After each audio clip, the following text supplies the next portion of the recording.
Silence. It is neither aggressive nor submissive. It is a force, a tool, a weapon. In ancient courts and modern offices, those who master silence often wield the most power. Today, we dive deep into the minds of thinkers like Machiavelli, Lao Tzu, Sun Tzu, Marcus Aurelius, and Julius Caesar to uncover how silence was, and still is, a master stroke in the game of power. Part 1. Machiavelli's Political Silence. Niccolò Machiavelli, the Italian diplomat and author of The Prince, is often misunderstood. He didn't glorify cruelty, but studied the calculated moves of powerful leaders. One powerful weapon he observed: silence. Historical example. One of the most striking examples Machiavelli admired was the calculated silence of Cesare Borgia. At a time when many leaders reacted hastily to threats, Borgia did the opposite. He remained calm, composed, and above all, silent. He didn't confront his enemies with outrage or fear. He invited them to meet with him under a false sense of security. In the town of Senigallia, Borgia lured his rivals, those who had betrayed him, under the pretense of reconciliation. He greeted them warmly, smiled, shared food, and said little. His calm presence disarmed them. They thought they had been forgiven. Then, without warning, Borgia had them arrested and executed. He didn't shout. He didn't rage. He struck decisively, but only after weeks of strategic silence. The shock of his actions echoed louder than any speech could have. Machiavelli admired this deeply. In The Prince, he describes how silence, patience, and misdirection can be more effective than confrontation. A prudent man should always follow in the path trodden by great men. Deeper insight. To Machiavelli, silence was a signal, not of passivity, but of depth. The more unpredictable a leader, the harder they are to control. Silence creates unpredictability. The moment you explain yourself, you surrender control. But when you hold your tongue, you create mystery. You force others to interpret, guess, and wonder, placing you in the dominant position. Workplace parallel. In a modern office, consider the project manager who is constantly arguing in meetings. They're visible, but not necessarily influential. Now contrast that with the quiet analyst in the corner. They speak rarely, but when they do, it's with clarity and impact. Here's a story. A department head was known for asking a single question in every strategy meeting. Just one. But that one question always reframed the discussion, exposed flaws, or shifted direction. He became known as the person who saw what others missed.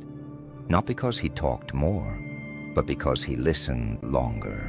His silence was intentional, his presence magnetic. Silence allows you to observe what others miss, the dynamics, the body language, the contradictions. Those who pause, analyze, then act, lead. Part 2.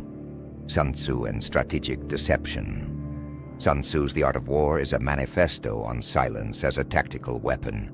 He taught that silence is not weakness, it's camouflage. Let your plans be dark and impenetrable as night, and when you move, fall like a thunderbolt. Use case. In ancient Chinese warfare, generals who boasted about strength often walked into traps. Those who moved quietly, who said nothing, revealed nothing, were the ones who survived. Sun Tzu believed that silence was essential in warfare because it created confusion. The enemy would misjudge your position, your numbers, and your timing. By withholding, you shape perception. Tactical example. A general may position troops behind a ridge and allow scouts to report nothing. The enemy, hearing silence, assumes retreat. Then at night, the troops descend like a wave. The silence made them invisible until it was too late. Workplace tie-in. Consider performance reviews. Some employees feel the need to constantly talk about their work. Others focus on results and allow their silence to be filled by data, not noise. And when they do speak, they deliver precision, just like a thunderbolt. Scenario. In a corporate conflict, one employee remains quiet during heated exchanges. When asked to contribute, they don't criticize or defend. Instead, they say, "Let's look at the impact of each proposal." With that one statement, the emotional tension dissolves and the conversation turns to logic. That's Sun Tzu's principle, turning noise into clarity through calm silence. Part 3. Marcus Aurelius and Emotional Power.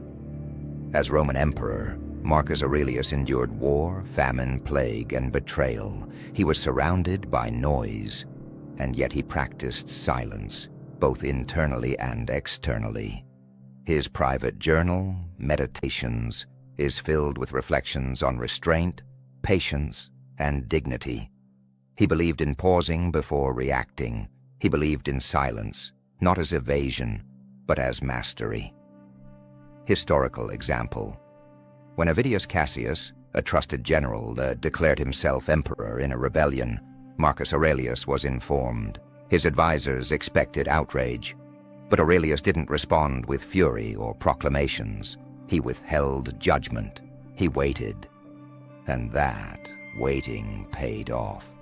Cassius was killed by his own men. Aurelius mourned him publicly. To avoid further division, he knew that silence had preserved unity. Be like the rock that the waves keep crashing over. It stands unmoved. Inner silence. Marcus Aurelius also knew the value of internal silence. He wrote, "You have power over your mind, not outside events. Realize this, and you will find strength." Workplace application. A team lead once shared how she was verbally attacked in a meeting by a rival department head. She wanted to fight back, but she didn't. She simply said, "Let's talk offline." After the meeting, she calmly presented evidence to senior leadership. Her restraint won her the team's respect. The rival, he was reassigned. Silence isn't retreat. It's power waiting for precision. Part 4.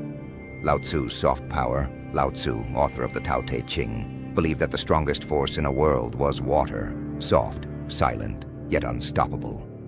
He who knows does not speak. He who speaks does not know. Silent withdrawal. Lao Tzu didn't fight the corrupt system of ancient China. Instead, he left. It said he rode off on a water buffalo into the mountains, but before he left, he was asked to write down his wisdom. That became the Tao Te Ching. His message: the loud seek attention, the wise seek alignment. Leadership today. A modern CEO once held a listening tour. At every stop, he said little, just asked questions and took notes. Employees were stunned. They expected another top-down decree. Instead, they saw a leader who listened deeply. That silence built trust faster than any speech could. Workplace example. In a brainstorming session, the team leader lets others speak first. They don't interrupt. Their silence invites contribution. Then they synthesize everything into a final recommendation. Everyone feels heard. The leader respected and remembered. Part 5. Julius Caesar and the silence before the storm. Before Julius Caesar crossed the Rubicon, he said little to his advisors. His silence created unease. No one knew whether he would defy the Roman Senate until he did. Alea iacta est. The die is cast. That single line carried the weight of his silence. It was the release of power that had been quietly building. The psychology of delay. By waiting, Caesar built anticipation. He kept allies and enemies off balance. In silence, you create suspense, and suspense is a powerful form of leverage. Workplace. Tie-in. If you're leading a pitch or negotiation, silence can be your most persuasive tool. After stating your position, say nothing. The silence creates tension. That tension moves the conversation your way. Story. An HR manager once proposed a radical policy change. After explaining her plan, she stopped talking. The room went quiet.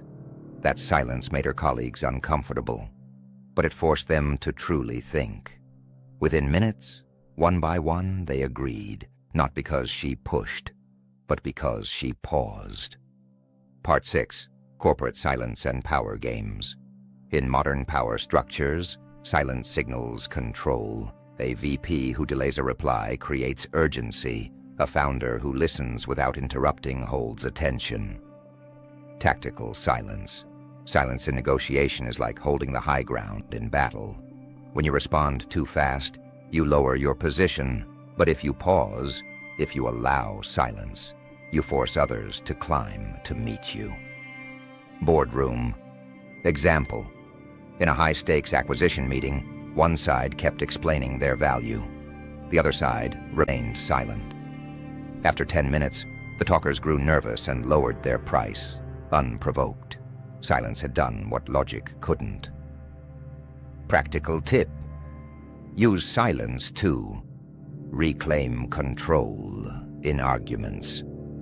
Create presence in presentations. Establish mystery and gravity as a leader. Part 7. When silence becomes a weakness. But silence has limits. Staying silent in the face of abuse isn't strength, it's fear. Failing to speak up for a teammate isn't strategy, it's betrayal. Discernment is power. A wise leader knows when to hold their tongue and when to speak up. When silence creates clarity, use it. When silence causes confusion or harm, break it. Modern scenario: an employee sees a team member being unfairly blamed. Everyone stays silent. But one person says, "Actually, I was part of that process too. Let's review the facts." That moment of courage builds trust and prevents injustice. The sound of power. In a noisy world, silence stands out. From ancient palaces to today's open-plan offices, those who master silence move differently. They aren't louder, they're deeper. When you speak, let it count. When you listen, let it be complete. When you pause, let others feel it. Silence isn't empty. It's the sound of presence, the space of wisdom, the breath before the blow. Let your silence speak.